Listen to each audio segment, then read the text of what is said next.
Now we have the Belau. And I'm going to try and boil this down because it takes a little bit to get to them. Of course, we're in Oceania. We're on Palau, which is north of Australia, near the Philippines. And then we're within the islands of Palau. So we're kind of boiling it down as we get closer. And the Belau, their focus is on the men's ceremonial house, or our focus is going to be on their men's ceremonial house called a bai. And the men's ceremonial house takes on a significance. Now, in many of these societies, we see a separation between the men and the women and children. The men have certain sacred knowledge that's being passed down, usually through the rites of initiation or coming of age. And we see this in a lot of different groups. In fact, we see it in Western civilization in different forms. And these ceremonial houses have a very specific architecture and specific form. So I want to take a look at that. Usually these are large houses with steep, overhanging roofs, which makes a lot of sense. You're in an area where it's going to rain a lot. You're in an area where you have very tall trees in the area, so an overhang makes sense. It also adds to the architectural form. We have very specific forms that we expect within these homes, within these ceremonial houses, really. The gable tends to be carved in shallow relief and painted with narratives and depictions of shell money.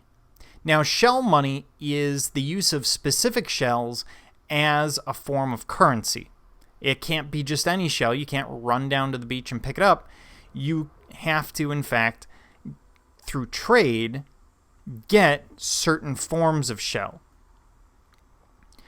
There tends to be images of roosters, and these roosters, such as we see here, lower down, those roosters symbolize sunrise. Now, they, as well as many other societies, will see the sun as particularly important, oftentimes going as far as solar worship. And so you see important religious or important cultural buildings oriented towards the east, towards the rising sun. Human faces and figures will represent Belak, Blellak.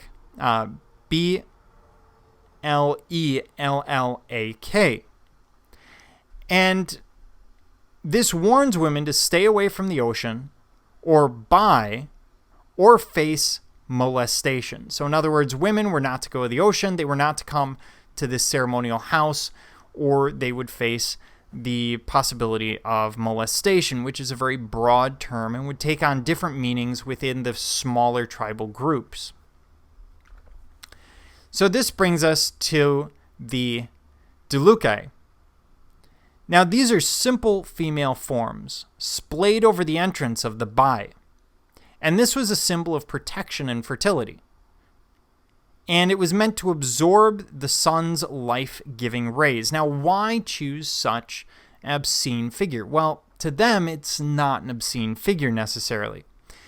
Think about the symbolism. After all, a woman is going to be the origin of all men, so there's that element. There's the element of fertility. After all, a men's group usually exists in some way to hopefully increase virility and pass down culture and heritage within a tribal group. This also becomes the ultimate symbol of protection because, after all, we have the mother figure.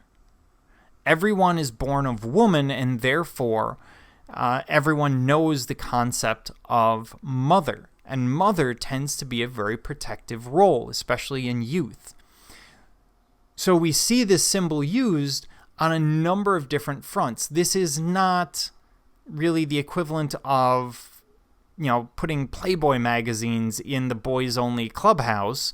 This is, for them, this symbol of protection, the symbol of fertility, and a symbol which should, by taking in the rays of the sun, offer a sense of protection, power, and virility to the men who will come to the ceremonial house or buy.